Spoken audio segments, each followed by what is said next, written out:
going to be one of the teams that we see fighting for playoff position and AFC contention every single year because of Lamar Jackson. We saw him get back to doing some Lamar Jackson-like things later on in the season, especially what he was able to do against the Tennessee Titans. I kind of had that love at first sight feeling like this is the dude I have been looking for and waiting for. A defense that's extremely opportunistic. They're very physical up front. They still need to get a weapon on the outside. I understand, and they understand as well. They need that. I think they do that this year, and that helps this team. At number 3, and I'm going to take a lot of flack for this, the Buffalo Bills. Why aren't the Buffalo Bills number 2?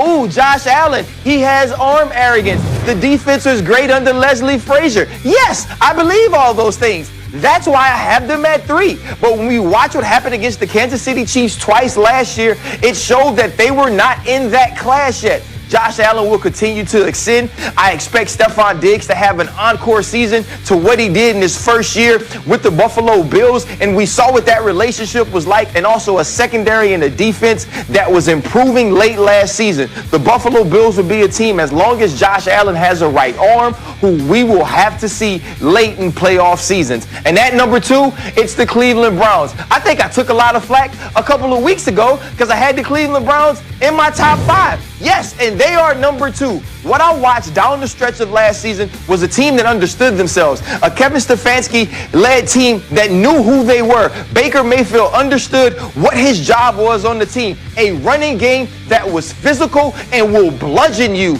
And when you have a team that became opportunistic on defense with guys like Denzel Ward, with guys like Myles Garrett, you can win football games. Knowing who you are is half the battle. That's what G.I. Joe said. Knowing is half the battle. The Cleveland Browns now know. The Cleveland Browns now have their coach, and they also have their quarterback. And at number 1, you know I'm going with Patrick Mahomes and the Kansas City Chiefs. I'm not even sure why we had to get to number 1. And everybody's going to look at the Super Bowl and say, well, if you can rush Patrick Mahomes and you can make it tough on him. Yeah, if you can rush and make it tough on him, you know what you'll see? 2 or 3 of the greatest incompletions in Super Bowl in history. Patrick Mahomes is a monster. And you know what I like about this, Greeny? It's not going to be the run it back talk. It's not going to be let's go get 7 and beat Michael Jordan, forgetting Tyreek that Tom Brady already had 6 and now he has 7. You know what it's going to be? We got to get a little better. You know what it's going to be?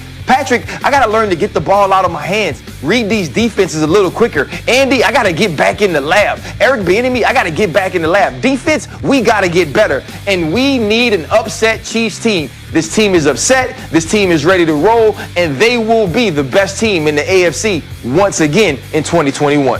And so there you see, and that's Ryan Clark's rankings: Colts, Ravens, Bills, Browns, Chiefs. Before I let you guys have at it, RC, I phrased it today, like who are the best teams today? Because there's one big factor that could change all of this. Yes, if Deshaun Watson winds up getting traded to an AFC team, that could change everything here. Yes, if Deshaun Watson winds up on Miami, are the Dolphins crashing this party?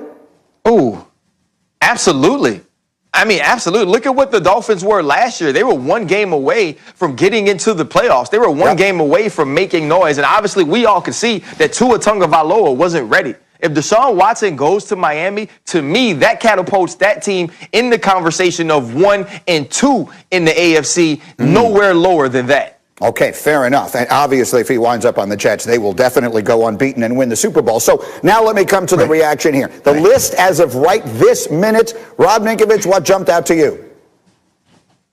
Number 5, that's it. Number 5. Everything else I like. RC, I like the list. I just think number 5, you got to take the Colts. Number you got 5? to go back maybe Who's 2. there? And I'd put number 5. I would put Tennessee there. I'd put Tennessee at number 5. I think that they're going to be a better team, better equipped for 2021. There's so many question marks with the Colts and the new quarterback, right? He's got to have to go out there and answer a lot of questions. It's hard for me to put them in the top 5 with losing a quarterback and gaining a quarterback that just had statistically the worst season of his career. And Graziano, the other day on this program, you picked the Bills to win the Super Bowl. So I wonder if you have any questions about that. Well, just real quick on Ninko. Obviously, he's going to go with Vrabel's team over the Colts. I mean, obviously, those Patriot defenders are all, one big club, and we understand why that is, and it's not a bad. They had the same record last year, so it's a flip of a coin.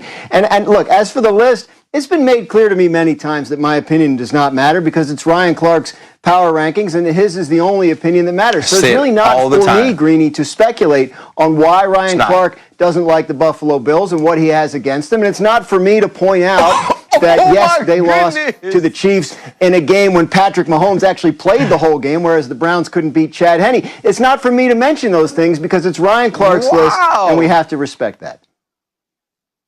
Hey, Greeny, you know what? After me and Dan shared a great moment this week, we sent some text messages to each other. I thought that this relationship was cultivated on Culture Wednesday. Clearly on Friday, Dan Graziano is a totally Friday, man. man.